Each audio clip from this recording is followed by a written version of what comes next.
Chicago Blackhawks have fired head coach Jeremy Colliton. Plus, we're also taking a look at the latest trade talk around the Toronto Maple Leafs, the Vegas Golden Knights, and we have a few signings as well. All that coming up next. So welcome back to another video here at Top Shelf Hockey. As I mentioned, we have some big news out of Chicago today and a few other news and rumor items that we want to discuss today as well. Getting to the biggest news of the day, the Blackhawks have fired head coach Jeremy Colliton 3 years to the day when he first took the job, when he took over from Joel Quenneville at this time back in 2018. He completes his time with Chicago with a record of 87, 92, and 26. So not great results, obviously.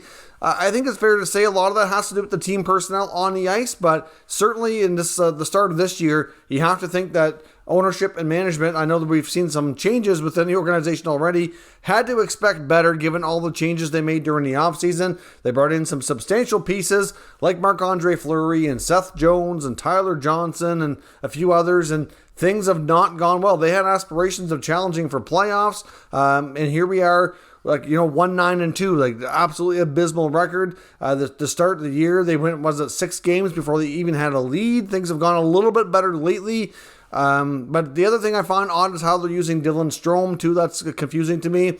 But either way, this team is a bit of a mess. And obviously the new GM, Davidson, after taking over from Stan Bowman, certainly he's the one that made this decision and felt it was time to go. I know a few games back when we saw the clip of Jeremy Colliton basically handing over the whiteboard to the players to draw up their own play, that to me was the tipping point. Like you can't do that. Like you gave over complete control, and it just is not a good look. I don't care. I know there's sometimes a veteran player might have a lot of influence and want to show something, but still, you only have so much time. You're in a timeout, in a critical point in the game, and the coach is just handing over the whiteboard to the players. It just, to me, was not a good sign and a good look. Along with Colliton, Thomas Martel and Sheldon Brookbank also let go. Head coach Derek King is the interim head coach who takes over after getting basically promoted from AHL Rockford, just like Jeremy Colliton did 3 years ago. So, of course, Colliton himself was a former player, got drafted by the Islanders.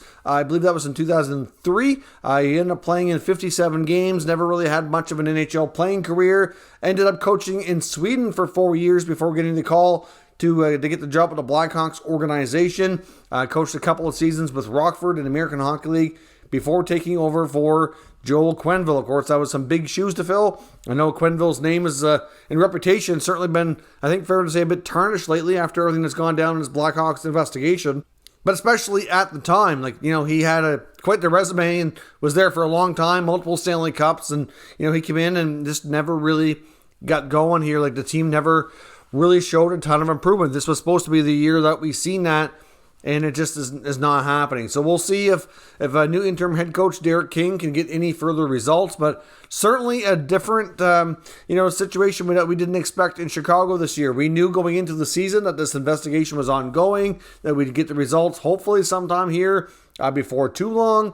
But the on-ice play was well impacted before any of those things ever came out. So this team is a mess off the ice and on the ice, and we will see where things go if the coaching change can get things turned around. Otherwise, you have to wonder from the trade rumors front, at what point are we going to start seeing guys like Kane and Taves mentioned in rumors about maybe being moved? But the problem is that they make so much money, it's going to be challenging. They also have a lot of trade protection in their contract. So even getting these guys moved along to try to, turn things over and really accelerate a rebuild, because you can get good returns on those kind of players, it's not going to be any easy task. So it's hard to say, but I'm sure at some point here in the near future, we'll probably start to hear chatter about their futures, but it's not going to be easy at all. So we'll see where everything goes in that respect. As I mentioned as well, we also have a couple of signings today. Nothing too major. Actually, I think some of these might have went down officially yesterday. The Blackhawks, and we'll stay with them for a moment, they did sign themselves a prospect,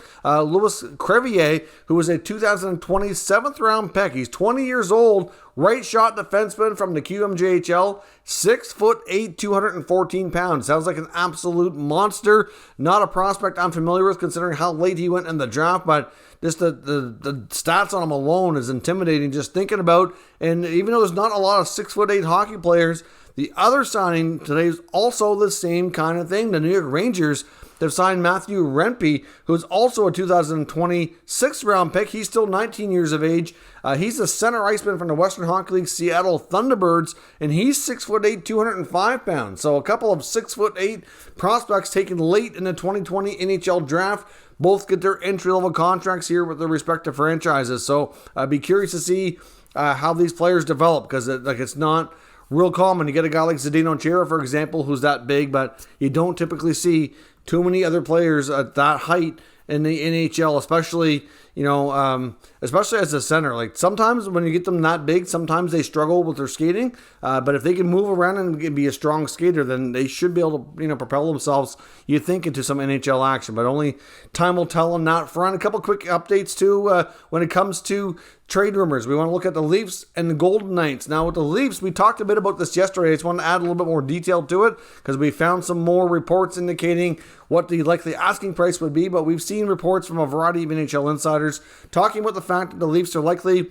considering trading a defenseman here soon, and it's likely going to be Justin Hall or Travis Dermott. Now, obviously, it's hard to, like I mentioned before, I didn't know what the return would be or what they would be looking to change up, but it looks like they'd be willing to take either a decently high draft pick, so we're probably talking, maybe a second-round pick if it's a team that's going to pick higher in the second round, or it could be another defenseman in return, maybe somebody with less term and money. Obviously, they're looking to shave a little bit of money off their cap hit here as well. If you get somebody, say, on a one-year deal, making less money than either Hall or Dermott or comparable, then they would maybe consider doing that deal as well. So obviously, they want something that's a little bit more rugged and, maybe add a little bit more size and strength back on the blue line, because I know that they've certainly had their fair share of issues that they want to address back there before they can get things going here. The Leafs had a bit of a rough start, but seem to be doing a little bit better here lately. So it's early yet, so I'm not sure exactly when we could possibly see this kind of trade. It may go on for some time. Speaking of the Leafs too, Peter Mrazek is also injured again. So that's not good. That's the problem with Mrazek, as I stated before the season started, like in the Leafs preview video we did. Mrazek and Campbell are both good goalies, but my concern for each of them is their long-term health and the fact that they've both struggled with injuries and staying healthy. And Mrazek has obviously struggled with that early on here. Speaking of Campbell, I can't imagine they'd ever get to a point where they would want to trade him or anything like that.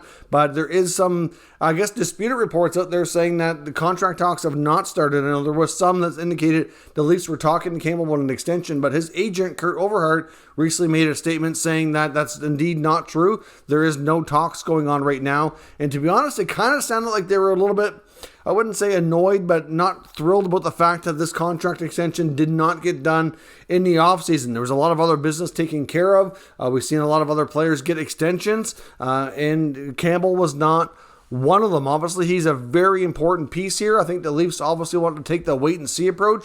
As much as Campbell's been really good for them, in his time as kind of being the main guy, they haven't had a full 82-game season, so maybe they wanted to see a little more before they get into that. But to be honest, at this point, I think you've seen enough to know that he can certainly carry the workload. He can certainly give you the great results. It's just a matter, really, of him staying healthy, which can be the question mark for just about anybody across the league. So to me, he's going to be likely looking for an extension between $5 and $6 million. That's not going to be easy. As I mentioned, if they give Campbell that kind of contract, they might have to look to trade Mrazek because they gave him a little bit more term, a little less money, but still, it's hard to have both goalies on the books with the kind of money with where their cap situation is at. So we're going to have to see where things go with the Maple Leafs, but I would imagine they'll make every effort to keep Jack Campbell. But like I said, there does seem to be a little bit of I'm not really sure what the word would be, maybe a mild annoyance from the agent side of it that the contract negotiations didn't really proceed in the summertime like they were hoping for.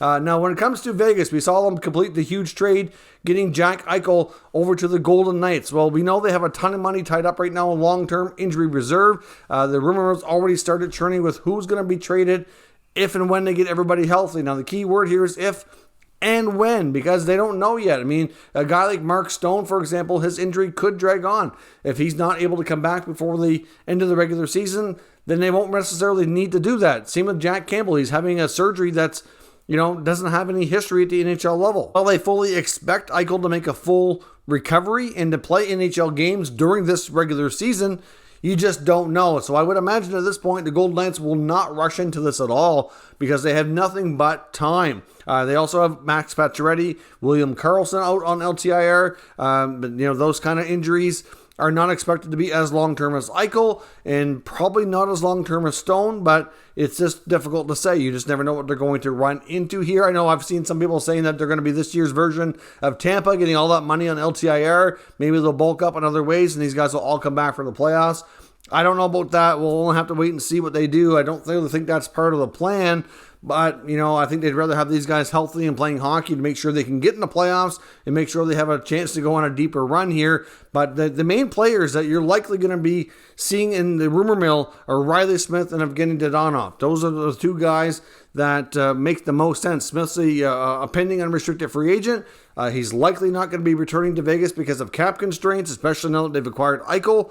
And Dadonov, to me, is a player they picked up to try to add another scoring forward and help the power play a bit from Ottawa this offseason. And I don't really think he's really working out much better there than he did with the Sens. So, he still has a little bit of time on his contract. They may not be able to move him, but at the same time, I think those would be the two preferred players that they go down that road if indeed they do get everybody back healthy. But to me, Vegas is not going to be making any moves, not likely at least, before later in the season, closer to the deadline, because they're going to have all kinds of wiggle room here with the LTIR cap relief until these guys all get healthy. And unfortunately for Eichel especially, we actually, speaking of Eichel, we did get confirmation he's having his surgery this coming Friday. So he's in about 6 weeks after that, I believe, is what they've estimated for him to be able to start skating. And it's possible he could play hockey around that 3 month, maybe between 3 to 4 month mark. So it's likely going to be the case that he probably won't make the Olympics.